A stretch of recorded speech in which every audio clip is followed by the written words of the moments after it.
Hello all. నేను కొత్తగా noodles తెప్పించాను. ఇది నేను అమెజాన్‌లో చూసాను యాక్చువల్‌గా. అంటే నాకు కొత్తగా తెలిసిన వాళ్ళు ఉంటారు. అయితే నేనైతే కొత్తగా తెప్పించాను. ఏదో షీరా టాకీ న్యూడిల్స్ అంట. అండ్ ఇందులో no fat, no sugar and fibre content ఎక్కువ ఉంటుందని విన్నాను. ఇది జపనీస్‌లో ఒక మెడికల్ హెర్బ్ కోంజాక్ ప్లాంట్ అనే దాంతో తయారు చేస్తారంట. అండ్ ఇది వెయిట్ లాస్‌కి బాగా పనిచేస్తుందని విన్నాను. అండ్ డయాబెటిక్ వాళ్ళకి కూడా మంచిదంట. అండ్ ఇది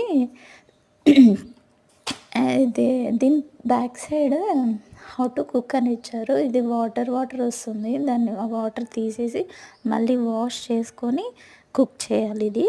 అండ్ ఇది ఆఫర్‌లో ఉండే అనమాట నిన్న. మామూలుగా అయితే ఇది 200 ఏమో పడుతుంది ప్యాకెట్. నిన్న ఆఫర్ ఉండి 120కి వచ్చింది ఈచ్ నాకు. సో, అందుకే తెప్పించాను. చూడాలి ఒకసారి. నేను ఫస్ట్ టైం చూసాను. ఫస్ట్ టైం తెప్పించాను. ఈరోజు కుక్ చేసి రేపు షార్ట్‌లో మీకు పెడతాను కుక్ చేసింది. ఈ వీడియో నచ్చితే లైక్ చేయండి.